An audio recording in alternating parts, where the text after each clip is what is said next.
Senior صحافی اور تجزیہ کار سہیل وڑیچ کے مطابق لفظ فیض سے میری خاص نسبت ہے۔ والد گرامی مرحوم کا نام فیض سرور سلطان تھا۔ گھر والے اور ان کے دوست انہیں چودھری سرور کہتے اور بلاتے تھے۔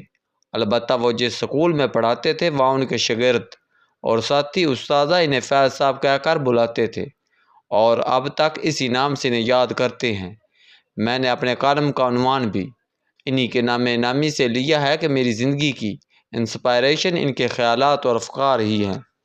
فرسٹ ایئر میں گورنمنٹ کالج سرگودا میں اردو کے استاد ڈاکٹر رفیع الدین ہاشمی تھے۔ وہ جماعت اسلامی کی فکر سے متاثر تھے۔ انہوں نے فیض احمد فیض کو پڑھایا تو بائیں بازو اور روسی انقلاب کا تعارف بھی کروا دیا۔ فیض کی شاعری نے متاثر کیا تو فیض نام اور بھی عزیز ہو گیا۔ جنرل فیض کے کورٹ مارشل کا فیصلہ ہوا تو میری زندگی میں لفظ فیض اور نام فیض کی یاد تازہ ہو گئی۔ جنرل فیض سے میری زندگی میں ایک ہی ملاقات ہوئی جس کا تفصیلی ذکر ابھی آئے گا۔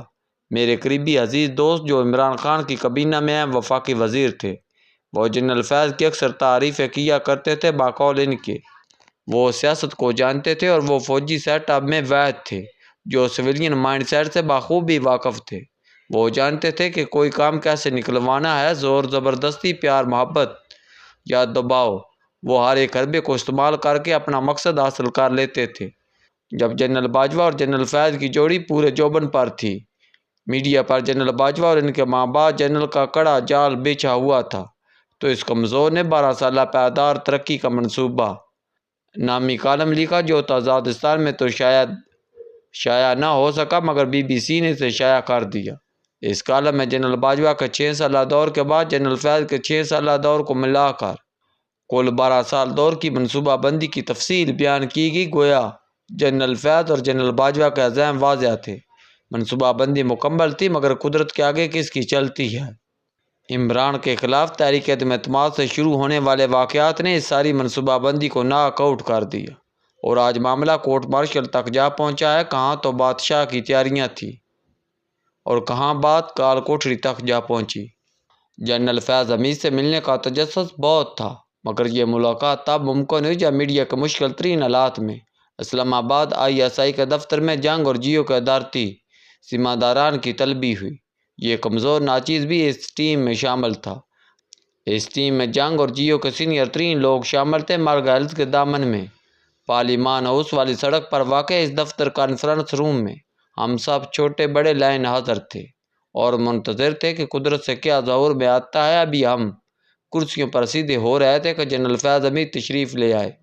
ہر ایک سے فرداً ہاتھ ملایا، مسکرا کر سب سے ملے اور ہیڈ چیئر پر برجمان ہو گئے۔ شاید یہ پیغام دینا مقصود تھا کہ اس میٹنگ کے باس وہ ہیں۔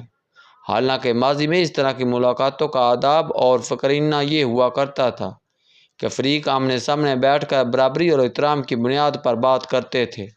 حالانکہ بالادستی تو طاقتور کو ہی حاصل ہوتی ہے، لیکن واضح داری میں ظاہر یہی کیا جاتا ہے کہ دونوں فریق برابر ہیں۔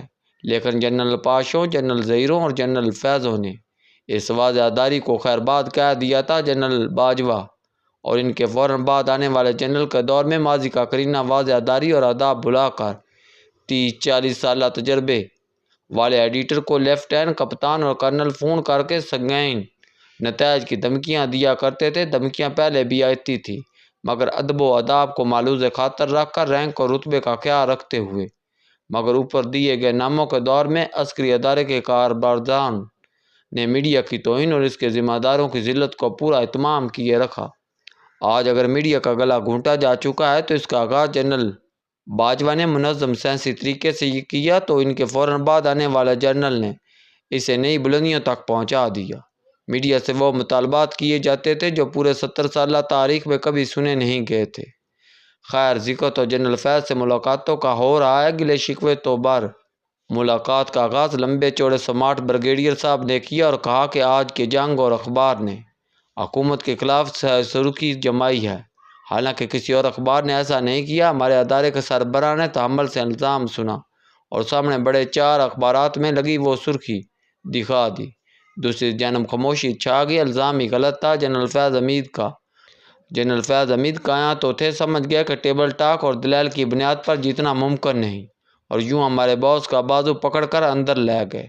یہ تو علم ہی نہیں کہ اندر کیا ہوا، لیکن بظاہر خوشگوار ملاقات کے بعد بھی برف مکمل طور پر نہ پگھل سکی، اور پھر جنرل فیض حمید کے دور میں سعید ہی میں ہمارے ادارے کے سربراہ کو ایک جھوٹے مقدمے میں پھنسا کر جیل بھیج دیا گیا۔ جنگ اور جیو کے خلاف پس پردہ اور کھلی کارروائیاں جاری رہیں۔ ISI کے سابق سربراہ جنرل فیض حمید ہوں یا ان جیسے اور ہوں، وہ آئین پر لیے گئے اپنے حلف کی مسلسل خلاف ورزی کرتے ہیں۔ پاکستان بننے کے بعد ہی سے سیاسی اور ذاتی مخالفوں کو رنگنے کا عمل شروع ہو گیا، اور یہ ابھی تک رکا نہیں۔ سب سے پہلے کمیونسٹ غدار قرار پائے، اور پھر 50 سال تک ان کا پیچھا کیا جاتا رہا۔ جیل نے قیدیں اور سزائیں ان کا مقدر ٹھہری۔ تھوڑا سا عرصہ جماعت اسلامی بھی زیر عتاب رہی، پھر بنگالی اور عوامی لیگ ادب پر آگے۔ مشرقی بازو کی علیحدگی کے بعد پیپلز پارٹی سے چن چن کر بدلے لیے گئے نون بھی سالہ سال نشانے پر رہی۔ آج کل تحریک انصاف اس مرحلے سے گزر رہی ہے۔ ہر دور کا جنرل فیض اپنے آئینی اور محکمانہ دائرہ کار سے باہر نکل کر اپنے سیاسی اور ذاتی حریفوں کو گراتا رہا ہے۔ جنرل فیض حمید پر جو چارج شیٹ لگائی گئی ہے، اس میں ان کی ڈیوٹی کے دوران ہونے والی سرکاری سرگرمیوں کے حوالے سے کوئی الزام نہیں، لیکن یہ تو سب کو علم ہے کہ وہ قانون، آئین یا روایات کا احترام کم ہی کرتے تھے، چھکے مار کر اپنا کام نکلواتے تھے۔ انہوں نے اتنے چھکے مارے کہ میڈیا، سیاستدانوں اور عوام سب کے چھکے چھڑا دیے، اب خود چھکے کی زد میں ہیں۔ اصل بات تو یہ ہے کہ اس کورٹ مارشل سے سب کو مطلع ہو جانا چاہیے کہ ہر فرعون اور ہر ہلاکو نے کبھی نہ کبھی احتساب سے گزرنا ہے۔ کئیوں کا یہی احتساب ہو جائے گا، اور کئی اگلے جہاں جا کر جواب دہ ہوں گے۔ ابن زیادوں اور حجاجوں نے اپنے وقت میں جبر سے سب کو دبا تو لیا، لیکن وہ نہ ان مظالم کا کبھی مداوع کر سکیں گے، اور نہ ہی تاریخ ان کے کسی اقدام کو قبول کرے گی۔